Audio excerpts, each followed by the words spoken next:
Nigel, it's good to see you again. Thank you. Start with team news. Naki went off at Ellen Road. How's he? He won't be available for this week. Look, Naki's the type of player that always wants to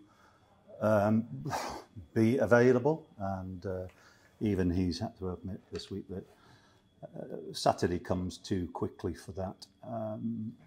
Whether there's a possibility for the midweek, we don't know. So, as I've said to him, and you've heard me say many times before, it's really important with players who are out with injuries in particular that we, especially at this stage of the season, we make sure that they're back to stay back, not rather than just be, Zach Viner's a great example of that at the moment. So, yes, unfortunately for him, he misses out. But fortunately, Tommy Conway's had 2 more weeks to return to fitness. Obviously, how beneficial has the 2 weeks been for him in his just come back from injury?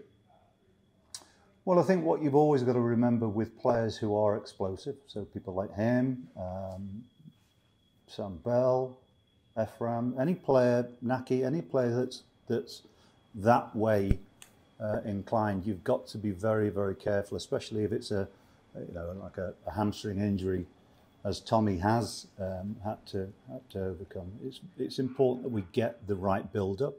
I think he looks in really good condition physically, but I think as well as that, mentally, he's ready for the challenge of starting if he's selected, of course. We'll just have we'll assess it again today. We've trained this morning, done a 11v11. Cal Naismith's had a calf situation that we've looked at, and again we'll have to see how he comes through today's session. Knighty's got a illness which he's not been in today. So again, we've got, you can do all the planning that you want through an international break, and we get our internationals back and they're physically okay. But again, there's always something that crops up, and so with Jason Knight, we're going to have to review that tomorrow to see whether he can play any part in the game. So it's never easy when you've got players away. And is it fair to say, in picking a team, you're also taking into account you've got a busy week, games on Wednesday and the following Saturday as well? Yes and no. Simply, we want to win this game. So I'm not one for. Look, we've got a plan. You've always got a plan, and when we've got the tight numbers that we do have, clearly there are going to be knock-on effects. But it's always about winning the next game that's coming up. Outside of that, it really is about preparing for this one. Yes, we have an understanding of what the loading in training is going to look like throughout the coming weeks, of course. It's about winning this one first, and then seeing how we can freshen things up if needs be. We do have lots of options in terms of attacking options. So, Andy Vyman is a player that has not been mentioned too much, but he's in really good condition, mentally very, very ready to play. So I don't worry about stuff like that. I think Ephraim's made huge strides this season. I wouldn't have any worries about him starting a game. I think Harry Cornick's really improved this season as well. He's had some really positive impacts in games, and I think that's something where in forward positions where we are, and in midfield as well, we do have options. It's really defensively that we've been a bit short, but we still have quality players. So I don't really worry too much, to be honest with you. I was going to ask your options in defence if Cal were not to make it. Taylor's versatile. Yeah. George Tanner was missing before the international break. Is he now fit and available? No, George won't make this one either. We've got limited numbers, but again, it's not. We'll manage. I don't really waste too much energy on stuff like that. We can adapt the team, and I'm sure that we'll be fine. 15th in the Championship, only 3 points off the playoffs. Yeah. I think there's only 5 games of this next block of games before the next international break. How important and how close are you to taking that next step where just a win could really propel you up the league table? Time will tell. Look, it's one of those where, the Championship league table is always pretty tight. Had we got something at Leeds, but we didn't, it may look more positive. I think we've done okay. I think we've been in positions maybe to pick up more points. The one that springs to mind would be the Stoke game in that regard. But we've been in every game that we've played. We've not. I don't think in any game even against teams like Leicester and Leeds, who have proven to be quality opponents. I think we've been very competitive in different ways in both those games. We know that there are differences between those sides who have, there's no point talking about what they are. They have good squads, and their expectation to do well in this league obviously is there. They've got to deal with that expectation. What we have to do is make sure that we deal with our expectations of improving, and that's our challenge as a team. How other people see it, how external people see it, how other people internally see it, doesn't matter. It's how we see it as a group of players, coaches, backroom team, to try and get this group of players to players close to their maximum every time that we play. And we pride ourselves in that, and we also know that the team and the squad is a really positive one. So yeah, we'll have our days where things don't go how we want them to go, but it won't be through lack of effort, or it will never. I don't think anymore I could ever sit here and say, yeah, the team were, I don't think I've ever said that they've not cared, but I felt that at times when I've sat here with over my tenure. That's been something that's irritated me, so it must irritate the fans when that happens. So, but this group they're a good group of players, technically, ability-wise, but also the characteristics that they have as a group is very, very positive, and I think that's something we should be proud of. And you face the Coventry side who reached the playoff final last season. They've had a similar start to the season to you. What kind of side will Mark Robbins bring to Ashton Gate on Saturday? As they always are. They're always tight games. 2 games that we played in the league last year were draws. Tight games of 2 teams to a large extent nullifying each other. Mark's teams are always, they're decent footballing sides, but they also recognise when to simplify the game. Them getting to the playoffs last year, I think, is the type of story which should encourage most people. When you think early part of last year, the debacle that they had with their own pitch, to deal with that, being games behind, we beat them in the cup comfortably. The 2 league games, as I've already talked about, were very, very tight. And they put together a run which allowed them to overtake a side that had been there and looked like they were going to be involved in the promotion race throughout. So, it's an illustration, I suppose, of keeping your mind very much in the present rather than, the speculative angles, which, of course, that's your role and your job to go down that route. So it's about staying as much as you can in the moment and making sure that if your team can put a run together, you've got a chance. And you enjoyed working with Jake Silva when he was at Bristol City. Are you pleased to see him doing well at Coventry? I think he's been an ever-present for them so far this season. Yeah, absolutely. And I'm sure he'll get a very good welcome, as he deserves. Jay was, in my experience with him as a player, firstly a very good player, a very likeable person, very intelligent. He's was able to make his choice, which is of course, his prerogative, and he's played every game so far. So good for him. Thank you. Good, thanks. Just going back to Jason. So presumably that was while he was on international duty, rather than he's come back. No, he was back yesterday. Spoke to him. He was fine. So he's got six since being back. Overnight. Okay. Yeah, overnight. So we'll just have to see how that is. So that wasn't when he was away. Right. Okay. So he was in yesterday. Had a good recovery day. It happens, doesn't it?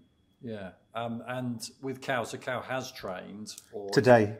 Okay, and then it's kind of how that has the potential repercussions. That okay. Yeah. And with Zach, how are we doing with his? Zach will probably have a scan in maybe 10 days, 2 weeks time, just to see how things are. But he's on track. He's doing okay. Yeah.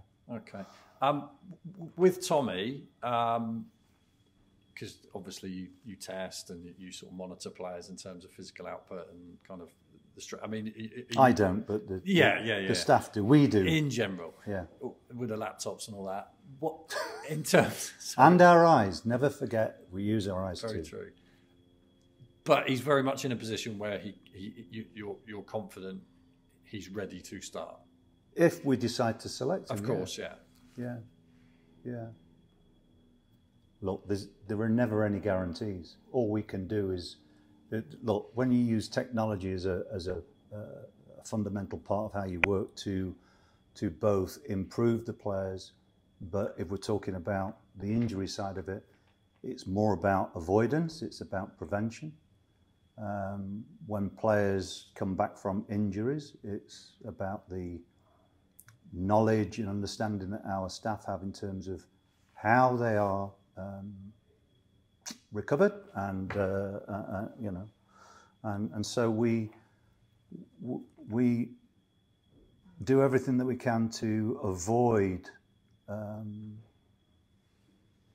whether a reoccurrence of an injury, and every player is different. So when you as journalists come and ask me about how long, and I sort of bluff it most of the time by giving you a number, which probably I've spoke to them about it, or we just give you something so you can go away with something. And that's the honest answer to it, because yes, we can put a time scale on it, and we never put time scales on to make it look good if they come back early. It's about the player recovering.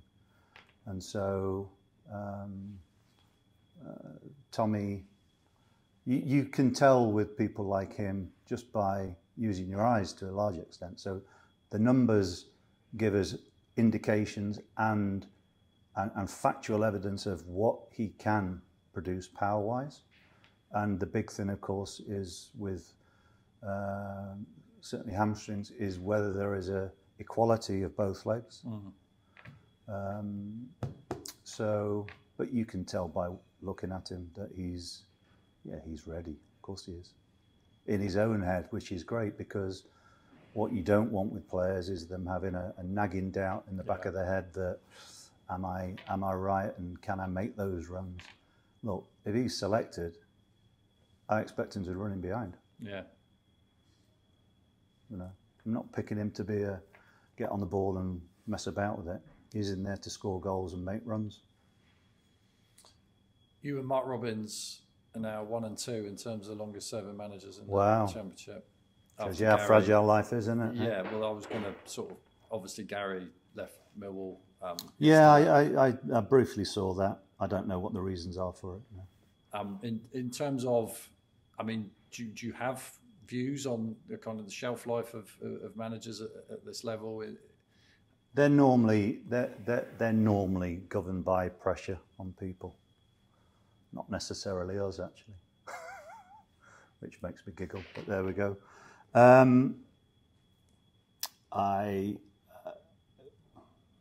only look at teams like ourselves, and clearly there is an element of us having to find a different way of working and rebuilding. You can't do it overnight, of course, and it's after my contract finishes, it will depend on whether the club decide that they're moving in the same direction or go in another one. It's up to them, really. But I would suggest that all the hard work that we've put in, I think we're on the right track.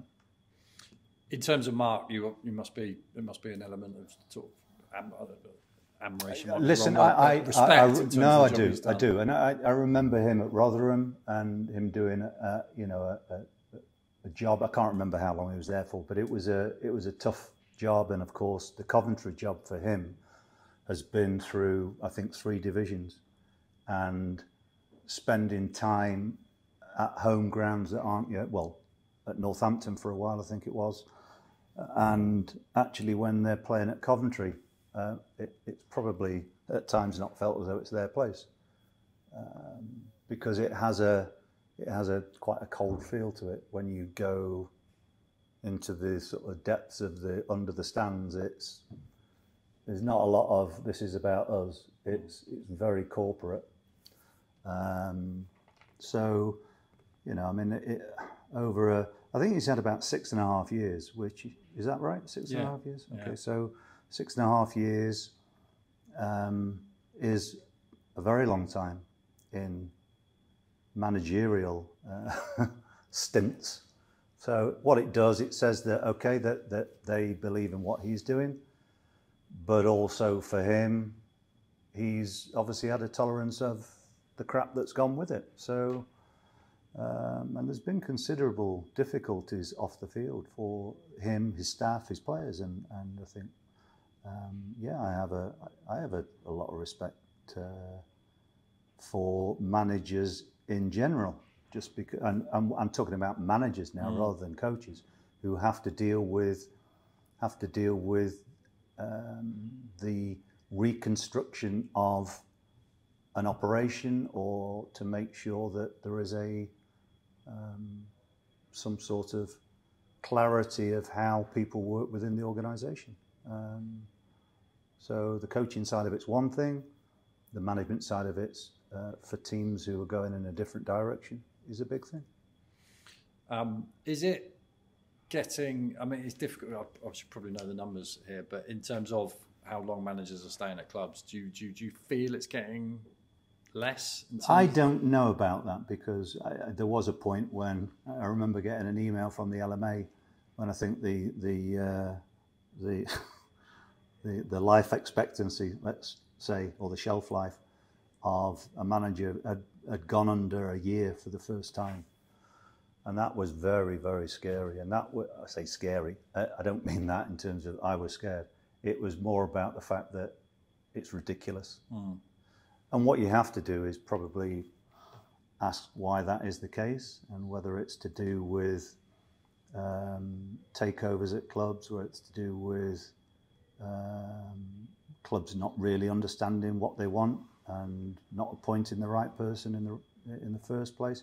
I really don't know. And sometimes you can just get, I think, you get international breaks, and it's that sort of stage where things can happen. You know, if you get a phone call on a Sunday after the game when the international break starts, I think you know that you've got a bit of a problem. So it's something that is. I don't think there's really any great pattern to it. It's just something where, in my own opinion, clubs need to take more responsibility for how they appoint, what they appoint, why they appoint people that they appoint, and then realise what is either a realistic time frame for things to happen or not. And I think historically this club's got a pretty patient view on things. Just on Saturday, obviously back at home, I know the Stoke result was disappointing, and certainly elements of the result was disappointing. The goals were disappointing.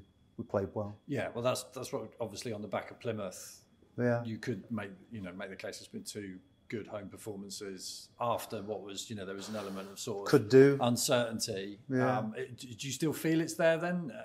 I don't worry about. All I look at now, I look at what the mood is. So this is what I'm saying about using your eyes. We can talk technically all we want to, but the bottom line is sometimes selection of players isn't based on what they did in the last game, or based on what they did or what they can do. It's about seeing whether, when you look them in the eyes or you watch them, that they're ready. So that's my job. My job is to select teams that I think is right, not to follow public opinion. If I did that, I may as well be in your job. I may as well be somebody who can speculate on things just because. And I'm not being critical. It's just that you can speculate on things and the reasons why decisions are made, and that's your job to do it, and quite rightly so. My job is to select what I think is the right team for any given day, and I say it's not really it's all of us, but it's my responsibility. The team is my responsibility because I'm the manager. But your confident performances at home are sort of on the upward trend. Listen, I've been out there today. I like what I see. The meetings that we've had this week have been things point in the right direction. What they've got to do now is what the players have to do is perform. Yeah. What we do is create the platform for them to be as good as they can be. And I will take the responsibility because I'm the manager, but I'll also make people accountable because that is my job too. Good stuff. Thanks. Okay, cheers. Cheers. Hi, Nigel. Coventry had kind of a big overhaul in the summer, lost 14 senior players altogether. I just wondered how difficult it is to prepare for a game with a team that's kind of still in transition and still changing. Well, look, we're at the stage, if it was like 2-3 games in, I think it might be a little bit more difficult. But where we are in terms of the stage of the season, what are we, about a quarter of the way in, something like that, near enough. We know how they're playing generally. We are aware of the choices that they have in certain positions, and who are the key players in terms of leadership and threats, etc. And so it's there's been quite a lot of changes.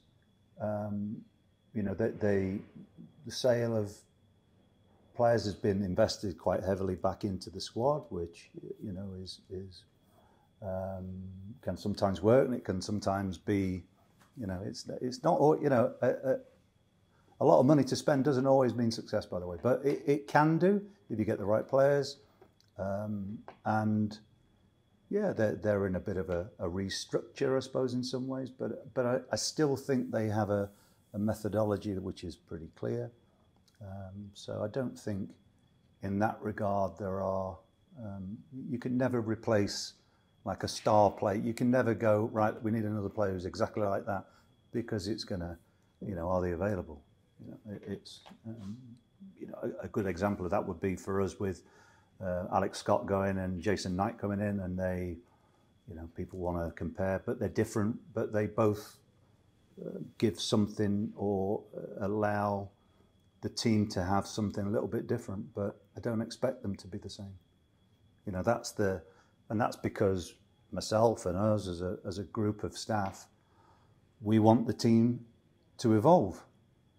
That's the thing. I've said before in interviews that it's not always just about saying this is where we are and how do we make this even better as it is. Sometimes you've got to have a feel and let it just move in its own direction a little bit, and then hold the reins again when you need to. And I think we've benefited through doing that with our own team. I don't know whether Mark thinks in those types of terms because I don't know him well enough. I know him pretty well, but I don't know him that well as to pick his brains on how he sees the evolution of his own team. Yeah, and Harry Leeson, the last few days, completed a short-term loan move to Bristol City. I just wondered what you want him to get out of that loan move. He needs to get back to, I suppose, as much as anything, doing what he did when he was training with us at the end of last year, and that is be aggressive. I think he's probably he needs first team football, men's football to find out himself where he's at, and it's the type of loan where we'll still have lots of contact with him, but I think he needs to play and have an exposure to the realism. I mean, currently they're in the relegation places. It's a tough league. You know, he's in the northern part of the league, which is some tough games in there. I think Spennymoor and places like that you got to go to. So tough Kings Lynn, tough travels, tough games. I mean, I started myself in non-league football, not as high as that, but it was what it does. It gives you a reality check of, you know, nobody's going to go, oh, he's from a championship club, give him any special treatment. He'll have to cope with the demands of being in a bit of a scrap at the minute. Yeah, and obviously goalkeeper Lewis Thomas come in to cover for Harvey Joe. So he had his operation. How's he doing? Yeah, okay, but again, I don't know how long that will be. I think it's important for us to get some cover. He's got experience, which is great, and yeah, I mean, a lot. I think there's an example of, you know, there's been talk about our goalkeeping situation, and I fully understand that, but we've had priorities in terms of where we need to strengthen, and this came out of nowhere really, and it's something which I think is, you know, I mean, his first team experience at Forest Green is very, very important, and yeah, he's done well since he's been here. Thank you for your time. Okay. Cheers.